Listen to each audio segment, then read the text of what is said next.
Atos capítulo 5, vamos ler do versículo 1 ao 11. Entretanto, certo homem, chamado Ananias, com sua mulher Safira, vendeu uma propriedade, mas, em acordo com sua mulher, reteve parte do preço e, levando o restante, depositou-o aos pés dos apóstolos. Então disse Pedro: Ananias, por que encheu Satanás teu coração, para que mentisses ao Espírito Santo, reservando parte do valor do campo? Conservando, porventura, não seria teu? E vendido, não estaria em teu poder? Como, pois, assentaste no coração este desígnio? Não mentiste aos homens, mas a Deus. Ouvindo essas palavras, Ananias caiu e expirou, sobrevindo grande temor a todos os ouvintes. Levantando-se os moços, cobriram-lhe o corpo e, levando-o, o sepultaram. Quase 3 horas depois, entrou a mulher de Ananias, não sabendo o que ocorrera. Então Pedro, dirigindo-se a ela, perguntou-lhe: Dize-me, vendestes, portanto, aquela terra? Ela respondeu: Sim, portanto. Tornou-lhe Pedro: Por que entrastes em acordo para tentar o Espírito do Senhor? Eis aí à porta os pés dos que sepultaram teu marido, e eles também te levarão. No mesmo instante, caiu ela aos pés de Pedro e expirou. Entrando os moços, acharam-na morta, e levando-a à sepultaram-na junto do marido. E sobreveio grande temor a toda a igreja, e a todos quantos ouviram a notícia destes acontecimentos. Esse é um texto bastante conhecido, o texto de Ananias e Safira. E esse texto, todo o livro de Atos, é uma narrativa histórica. Nós entendemos o sentido do que está escrito em Atos através de trechos doutrinários, trechos bíblicos doutrinários. Mas ainda assim nós podemos tirar algumas lições aqui através do exemplo, conforme nós fomos lendo a Escritura. Dá para trazer também algumas dúvidas quando nós lemos essa passagem. Uma dúvida comum que o pessoal se pergunta é: e agora? Será que Ananias e Safira foram para o inferno? Será que eles foram salvos? Essa não é a questão da pregação dessa noite, pode ser abordado futuramente em algum estudo, uma outra pregação, mas nós queremos entender mais a fundo o que aconteceu com Ananias e Safira. Para isso, a primeira coisa que a gente precisa ver é o contexto do texto, o que estava acontecendo quando Ananias e Safira tomaram essa decisão, o que se passava com a igreja. Então vamos voltar, no caso da minha Bíblia, uma página, alguns versículos, para nós entendermos o contexto imediato do que estava acontecendo. Vamos ler Atos, capítulo 4, do versículo 32 ao 37. Da multidão dos que creram, era um o coração e a alma. Ninguém considerava exclusivamente sua nenhuma das coisas que possuía. Tudo, porém, lhes era comum. Com grande poder, os apóstolos davam testemunho da ressurreição do Senhor Jesus. Em todos eles havia abundante graça, pois nenhum necessitado havia entre eles, porquanto os que possuíam terras ou casas, vendendo-as, traziam os valores correspondentes, depositavam aos pés dos apóstolos, então se distribuía a qualquer um à medida que alguém tinha necessidade. José, a quem os apóstolos deram o sobrenome de Barnabé, que quer dizer filho de exortação, levita, natural de Chipre, como tivesse um campo, vendendo, trouxe o preço e o depositou aos pés dos apóstolos. Então, o que estava acontecendo com a igreja? O Espírito Santo havia acabado de descer na igreja. A igreja estava cheia do Espírito. Com muita alegria, com muita ousadia, anunciavam o Evangelho, anunciavam a ressurreição do Senhor. E eles cuidavam uns dos outros. Ninguém considerava como sendo seu os bens que possuíam, mas utilizavam aquilo para cuidar dos irmãos à medida que alguém tinha necessidade. Eu gostaria apenas de fazer uma observação antes de continuar aqui. Eu já vi muitas vezes esse texto sendo utilizado como um pretexto para dizer que Jesus Cristo é comunista, e que a Bíblia é comunista, e que o crente precisa ser comunista. Mas não é o caso. Nós podemos ver no texto, no capítulo 5, poucos versículos à frente, que tudo isso que a igreja fazia era de forma voluntária. Não existia uma regra de que deveriam vender as suas coisas e entregar para que a igreja administrasse.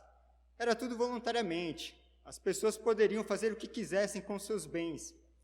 Um outro extremo, irmãos, que eu já vi, acredite se quiser, alguns anos atrás eu estava dando aula numa escola de missões urbanas em São Vicente. E ao ler esse texto, um senhor se levantou, muito bravo, e ele falou assim: mas esse texto foi incluído na Bíblia pelos comunistas. Eu achei que era brincadeira, dei risada. E ele falou: é verdade. Aí eu parei de rir. Tamanho foi o absurdo do que ele havia dito, porque quando o texto foi escrito, nem sequer se imaginava a existência de comunismo. Mas o que eu quero dizer com isso, irmãos, é que nós não podemos manipular a Bíblia, tentar dar um jeitinho de encaixar ela debaixo de ideologias políticas. A Bíblia não é nem de esquerda, nem de direita. A Bíblia está muito acima de qualquer ideologia. A Bíblia é a verdade. E como cristãos, nós buscamos a verdade e conhecemos a verdade nas Escrituras. E a verdade que nós lemos aqui é que a igreja, movida pelo Espírito Santo, procurava pregar o Evangelho, a ressurreição de Cristo, e também procuravam cuidar uns aos outros. Isso, cuidar uns dos outros, com seus bens, com o que você tem, também é uma forma de adoração. Vamos ler lá em Hebreus, capítulo 13, irmãos.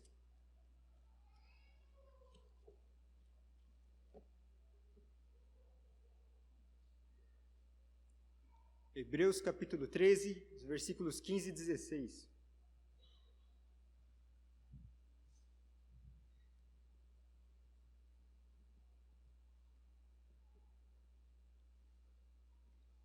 Hebreus capítulo 13, versículos 15 e 16.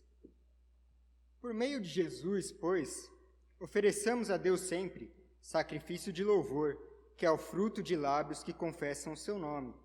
Não negligencieis igualmente a prática do bem e a mútua cooperação, pois com tais sacrifícios Deus se compraz. No texto de Hebreus, nós vemos como é importante louvarmos ao Senhor com os lábios, como fizemos agora há pouco. Cantamos ao Senhor, louvamos ao Senhor.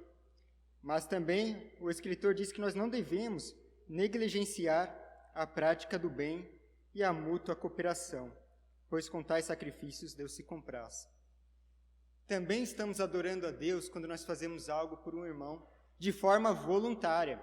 Também adoramos a Deus quando cuidamos uns dos outros com nossos bens.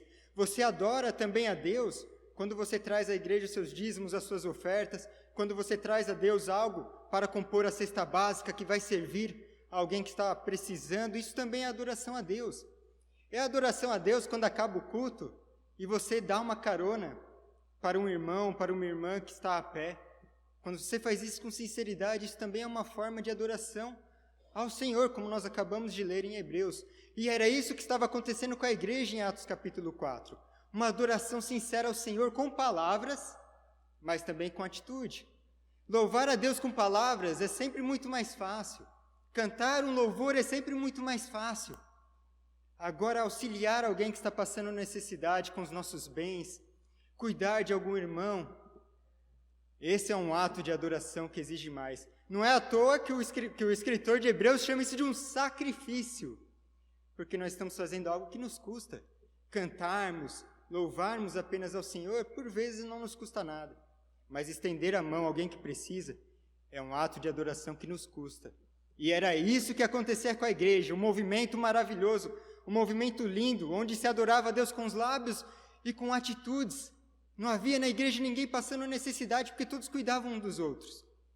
Porém, é interessante nós vermos que Lucas não escondeu que mesmo nesse início tão maravilhoso da igreja, houveram problemas. Teve alguém que nesse mover tão sincero que estava acontecendo, houve alguém que agiu com falsidade, que agiu de uma maneira mentirosa, buscando para si um reconhecimento. No capítulo 5 de Atos, vamos voltar lá para Atos.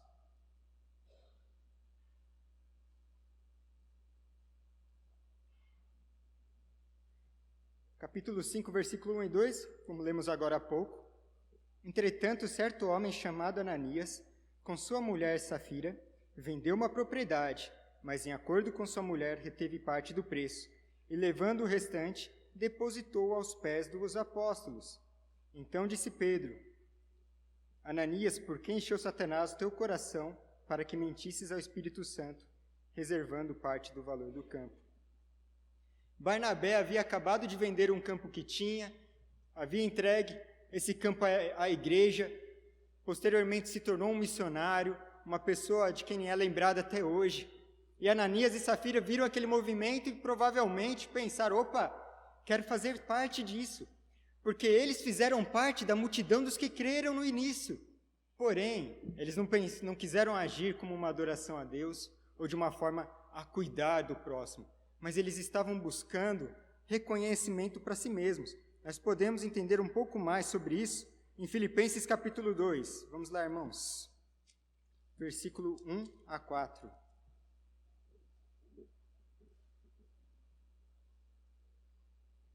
Se há, pois, alguma exortação em Cristo, alguma consolação de amor, alguma comunhão do Espírito, se há entranhados afetos e misericórdias, completai a minha alegria, de modo que penseis a mesma coisa, tenhais o mesmo amor, sejais unidos de alma, tendo o mesmo sentimento. Nada façais por partidarismo ou vanglória, mas por humildade, considerando cada um os outros superiores a si mesmo. Não tenha cada um em vista o que é propriamente seu, senão também cada qual o que é dos outros. Nesse texto, Paulo nos exorta a cuidarmos uns dos outros, não fazer nada por partidarismo ou por vanglória, como foi o caso de Ananias e Safira. Esse foi o pecado deles. Viram o movimento da igreja, viram o que estava acontecendo e quiseram aproveitar daquele momento para se vangloriar. Porém, agir de maneira falsa na igreja é agir com falsidade para com Deus. Nós lemos algum tempo atrás, na pregação em Filemon, a respeito dos dissimulados, que existem em muitas igrejas, aquelas pessoas que procuram fazer o bem para manipular outras pessoas. É aquela pessoa que quer dar um presente, mas não para cuidar da pessoa, mas para receber algo em troca, para poder manipulá-la. Alguém que às vezes quer dar um presente para o pastor, pensando, poxa, se eu der presente para o pastor nunca vai me dar uma bronca, vai ficar tudo certo. Opa, vou dar presentes aqui, vou ser bem amigão do membro do conselho, porque aí não vou ter problema nenhum. Graças a Deus, creio que isso não é algo que aconteça aqui entre nós. Mas há dissimulados, e quando alguém age dessa maneira, buscando vanglória ou buscando manipular alguém, está mentindo a Deus. Voltemos ao livro de Atos, versículo 3 e 4. Então disse Pedro, Ananias, por que encheu Satanás teu coração, para que mentisses ao Espírito Santo, reservando parte do valor do campo? Conservando porventura não seria teu? E vendido não estaria em teu poder? Como, pois, assentaste no coração esse desígnio? Não mentistes aos homens, mas a Deus. Agiram de uma forma mentirosa a Deus. Da mesma forma que quando nós cuidamos uns dos outros, quando a gente faz algo uns pelos outros, quando damos carona a um irmão, estamos adorando a Deus. Da mesma forma, quando agimos com falsidade na igreja, não é apenas a igreja que está sendo ofendida, mas é o próprio Deus que está sendo ofendido. Quando alguém tenta fazer mal à igreja, manipular a igreja, o pecado não é apenas contra a igreja, mas o pecado é contra Deus. Agiram de falsidade contra Deus. Pedro deixa claro que Ananias mentiu, não para ele, não era uma questão pessoal. Pedro não ficou ofendido. Pedro não falou para Ananias, pô, Ananias, você está mentindo para mim, eu te conheço, você é meu amigo, e você está mentindo para mim, Ananias. Ah, eu não aceito isso, Ananias. O problema não foi com Pedro, não era pessoal. A mentira foi contra Deus, a mentira foi contra a igreja. E esse é um texto também que mostra como o Espírito Santo é Deus, porque Pedro diz que ele estava mentindo a Deus, em seguida diz que mentiu ao Espírito Santo. Reparem que Pedro disse no versículo 3, por que encheu Satanás teu coração para que mentisses ao Espírito Santo? Embora Ananias tenha sofrido a influência de Satanás para fazer isso, Pedro não culpou Satanás. Pedro não chegou para Ananias e disse, Ananias, vem cá, isso que você está fazendo é coisa do diabo, vamos expulsar o diabo do teu corpo, Ananias. Vem cá na frente aqui, Ananias. Sai, Satanás. Ou começou a entrevistar ali o Satanás que estava em Ananias. Não aconteceu isso. Não foi Satanás que foi responsabilizado. Ananias, mesmo debaixo da influência de Satanás, foi responsabilizado. Porque quem fez a ação, embora sob a influência de Satanás, não foi Satanás, mas foi o próprio Ananias quem mentiu. E quando mentimos para a igreja, ou agimos de maneira falsa, estamos mentindo para Deus. E Deus é um Deus zeloso. Versículos 5 e 6. Ouvindo essas palavras, Ananias caiu e expirou, sobrevindo grande temor a todos os ouvintes. Levantando-se os moços, cobriram-lhe o corpo e, levando-o, o sepultaram. Isso aconteceu só uma vez na história da igreja, nesse momento do começo da igreja, para que servisse de exemplo para a igreja. Como podemos ler no versículo 11, sobreveio grande temor a toda a igreja e a todos quanto ouviram a notícia desses acontecimentos. Foi algo que deixou a igreja com bastante temor, mas Deus é um Deus zeloso por sua igreja. Era importante naquele momento que fosse estabelecido um exemplo. Nunca mais aconteceu, até porque se continuasse acontecendo, provavelmente não sobrava um. Esse ano é um ano especial para mim, porque eu completo 20 anos de conversão. Nesses 20 anos de conversão, com certeza, eu já fiz coisas com uma ideia errada, com um sentimento errado, servi a Deus de maneira errada. E se isso continuasse acontecendo, eu com certeza era um dos que não estariam aqui. Provavelmente não sobraria mais nenhum. Mas isso foi estabelecido como exemplo e causou grande temor em toda a igreja. Deus é zeloso. Irmãos, isso é Novo Testamento. Para muitos dos pregadores coaching dos dias de hoje, esse texto deve ser um absurdo. Porque eles veem um texto como esse como algo do Antigo Testamento. Como que se Deus tivesse se convertido no Novo Testamento. Como se Deus tivesse virado, né, como a gente sempre fala, o ursinho gente fina no Novo Testamento. Ah, vale tudo, o que importa é o amor. Mas o mesmo Deus do Antigo Testamento é o Deus do Novo Testamento, que zela pela sua igreja e que zela pela sua santidade. E esse assunto causou um grande temor em toda a igreja como exemplo. E com certeza causaria grande temor. Imagina você nessa situação. Imagina que você estivesse na igreja naqueles tempos. E aí um dia você encontrasse com Lucas. E Lucas fosse conversar com você e você perguntasse para Lucas, Lucas, conta mais para mim aí, como é que foi o início da igreja, Lucas? E aí Lucas te dissesse, olha, foi muito bom, o Espírito Santo desceu, o evangelho era pregado, ninguém tinha necessidade de nada, era tudo muito bom, todos cuidavam uns dos outros com sinceridade. Poxa, que legal, Lucas, e foi assim, não aconteceu mais nada? Teve um problema aí no meio, né? Aconteceu uma situação. O que aconteceu? Então, teve um casal que apareceu ali e quiseram mentir para Deus, tentando ganhar vanglória para si próprios. Lucas, e o que aconteceu? Eles caíram mortos ali na hora. Foram sepultados ali no mesmo dia, caíram mortos. Provavelmente você também ficaria com muito temor. Se tinha alguém na igreja nessa altura que estivesse planejando a mesma coisa, que estivesse vendendo um campo e pensando, vou guardar uma parte do dinheiro, com certeza mudou de ideia na hora, se arrependeu na hora. Isso serve como lição para nós hoje também, irmãos, para que façamos tudo com sinceridade. Um caso como esse, muitas pessoas, muitos dos pregadores coaching, diriam, nem foi nada tão grave. Imagina, mais uma vez, para contextualizarmos, imagina que a igreja está abrindo um ponto de pregação, e vem um irmão e vende o carro dele para ajudar na abertura do ponto de pregação por 50 mil. Aí ele combina com a esposa e fala, mas vamos falar que foi por 30, para a gente ganhar uma moral, a gente fala que entregou tudo, mas vamos falar que foi por 30, a gente guarda 20. E esse irmão, então, trouxesse os 30 mil para nós, ou para uma dessas igrejas aí do Evangelho Coaching. E aí, depois, com o tempo, alguém descobrisse, olha, eles não venderam por 30, eles mentiram, eles venderam por 50. Muitas pessoas diriam, mas não importa, pelo menos eles entregaram 30 mil, teve gente que não entregou nem 30 reais. Irmãos, Deus é zeloso. E no nosso serviço a Deus e ao próximo, precisa ser com sinceridade, precisa ser com amor, precisa ser de forma verdadeira. Não podemos cuidar uns dos outros pensando em ganhar algo em troca. Eu não posso exercer algo na igreja pensando em ganhar algo em troca, não posso cantar no louvor pensando em ser reconhecido, não posso pregar o evangelho pensando em ser visto, Não posso ser um diácono pensando em ganhar respeito dos irmãos. Não posso ser presbítero pensando em ter uma hierarquia, um cargo. Mas o que nós fazemos para Deus, precisamos fazer com sinceridade de coração. Como que prestando um sacrifício ao nosso Senhor, com adoração, com amor. E esse texto também deixa bem claro que a responsabilidade é individual. No versículo 7 a 10, nós vemos o que aconteceu então com Safira. Quase 3 horas depois, entrou a mulher de Ananias, não sabendo o que ocorrera.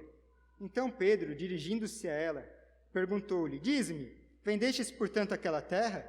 Ela respondeu: Sim, portanto. Tornou-lhe Pedro: Por que entrastes em acordo para tentar o Espírito do Senhor?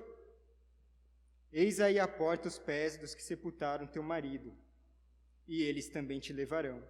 No mesmo instante, caiu ela aos pés de Pedro e expirou. Entrando os moços, acharam-na morta e, levando-a, sepultaram-na junto do marido. Apesar da mentira do marido dela, ela tinha a chance de então falar a verdade. De dizer para Pedro: olha, Pedro, não, na verdade não foi esse valor, foi outro. A nossa responsabilidade perante o Senhor é individual. Nós encontramos muitas pessoas que saem da igreja, que se desviam, que se tornam, como está na moda hoje em dia, desigrejados, e usam o exemplo de alguém para isso. Falam: eu saí da igreja mesmo porque tinha um diácono na igreja que fazia isso, aquilo e aquilo outro. Eu saí da igreja mesmo porque o meu tio era da igreja e fazia aquilo e aquilo outro. Eu saí da igreja porque eu vi um pastor que fez isso, aquilo e aquilo outro. Mas a responsabilidade das nossas atitudes não será do pastor, não será do tio, não será do cônjuge.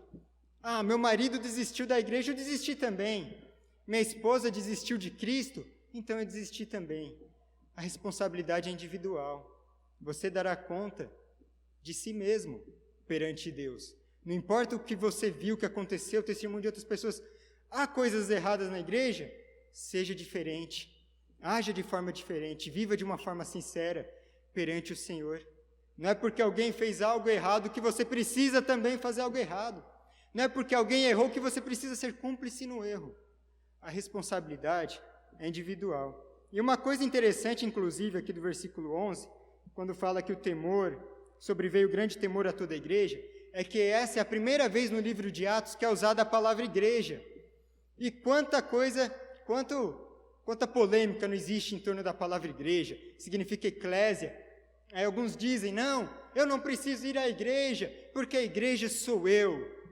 Mas essa palavra eclésia, ela era usada na Grécia Antiga, quando se tratava da assembleia política do povo, quando o povo se reunia. No Novo Testamento, essa palavra é usada para falar a respeito da reunião da igreja. E, meus irmãos, não tem reunião de uma pessoa só se ela for esquizofrênica, né? Não tem como uma pessoa se reunir com ela mesma. Igreja é a comunhão. Igreja é a reunião das pessoas. Ninguém é igreja sozinho. Paulo usa em suas cartas também esse termo para falar a respeito da igreja invisível, da qual todo cristão faz parte. Mas se nós temos a oportunidade de estarmos juntos como igreja, precisamos estar juntos como igreja. Como foi lido no texto agora há pouco, pelo seminarista Everton, nós não podemos deixar de congregar. Crescemos uns com os outros, ajudamos uns aos outros, servimos uns aos outros. Muitas vezes a pessoa se torna desigrejada, ela dá desculpa de alguma coisa que ela diz ter visto errada, mas muitas vezes é por algum motivo egoísta. Deixa eu compartilhar com os irmãos algo que eu vi no Facebook essa semana, né? Facebook é uma beleza, né, gente? Só coisa boa, né? Eu vi uma página no Facebook esses dias com cerca de 260 mil curtidas. E é uma página de desigrejados. E eles colocam lá: não, porque o seu dízimo você não deve dar na igreja, você deve dar o seu dízimo aos pobres, converta o seu dízimo em cesta básica. Aí eu vi que essa página, aqui, com 260 mil membros, 260 mil curtidas, no final do ano passado, no Natal, eles fizeram uma campanha para doar cesta básica aos necessitados. Fizeram lá na vaquinha.com, né, nesse site aí. Aí eu fiquei curioso e fui ver quantas pessoas tinham doado para a cesta básica, né? Afinal, os desigrejados, eles diziam que convertiam o dízimo deles em cesta básica. Imaginei que de 260 mil, pelo menos 100 mil pessoas. 12 pessoas tinham participado da campanha da cesta básica. Não era 12 mil, 12 pessoas. Irmãos, somos igreja quando estamos juntos. Precisamos continuar juntos e juntos cuidar uns dos outros. Juntos cuidar com sinceridade uns dos outros. Seguir o exemplo de Barnabé, não de Ananias e Safira. Barnabé que com tudo que ele tinha, serviu ao Senhor e serviu ao próximo. A mesma coisa a gente, irmãos, que nós possamos olhar uns para os outros e não ver um desconhecido que eu vejo e falo boa noite no domingo à noite, mas alguém de quem nós podemos cuidar. Ver aquilo que nós temos não como algo que é nosso, mas como algo que pode ser usado como um sacrifício verdadeiro a Deus. Eu dei o exemplo da carona aqui, irmãos, porque é uma coisa que eu acho muito linda aqui na igreja. Difícil eu vir a pé para a igreja e voltar a pé para casa. É muito difícil, os irmãos sempre me dão carona com muita alegria, com muita sinceridade, é uma coisa que me emociona no cuidado da igreja. Mas não é só isso, tem mais coisas, irmãos. Uma das primeiras coisas que nós como igreja podemos fazer para cuidar uns dos outros é a oração. É muito importante orar uns pelos outros, irmãos. E orar uns pelos outros não custa R$1. Pode custar a sua passagem, às vezes, para vir na igreja, ou a internet para você usar o Zoom na reunião de oração. Mas converse no final do culto com os irmãos que participam da reunião de oração. Como é bom você poder orar por alguém que está passando alguma dificuldade, algum problema. Quantas vezes eu não cheguei nessa reunião de oração angustiado e não saí de lá mais leve, mais alegre? Irmãos, na reunião de oração nós podemos cuidar uns dos outros, orando uns pelos outros, e isso é básico na vida do cristão, irmãos. E é algo que não nos custa nada. Às vezes, mas eu não quero ir na reunião de oração porque eu já tenho meus problemas, vou orar por alguém. Leve os seus problemas também na reunião de oração, para que os irmãos possam orar por você. Tenha a humildade de compartilhar as suas necessidades com os irmãos. E ore também pelos outros. Mas eu tenho vergonha de orar em público. Quem nunca teve vergonha de orar em público, né? É difícil. Todo mundo já teve. Mas olha que ato de amor verdadeiro. Você vencer a sua vergonha para orar por um irmão. Você vencer os seus medos para orar por alguém. E o mais importante de tudo, cuidando uns dos outros, seja através da oração, ou através dos nossos bens, ou através de qualquer outro dom ou talento que nós tenhamos, o mais importante é a adoração a Deus. O mais importante é a comunhão com Deus. Isso é o que mais importa na vida de um cristão. Nós, como cristãos reformados, precisamos ter o amor à palavra, sermos fiéis à palavra, e sendo fiéis à palavra, ser fiéis a Deus no cuidado uns dos outros. Porque, como lemos, Deus permanece fiel. Deus permanecerá cuidando de nós sempre, permanecerá fiel à sua palavra. Então, comovidos pela essa graça de Deus, que nos dá coisas que não merecemos, através dessa graça, meus irmãos, sirvamos uns aos outros. Considere, se você tem a possibilidade, considere participar da reunião de oração durante a semana para cuidar do seu irmão, seja online, seja presencial. Se você tem um carro, considere dar carona. Se você tem bens, considere procurar os diáconos para ver como você pode auxiliar a quem está precisando. Que isso seja prático na nossa vida, irmãos, que a nossa adoração seja um estilo de vida, não para ganharmos algo de Deus, não para ganharmos a salvação, mas porque somos salvos e porque a graça de Cristo nos alcançou.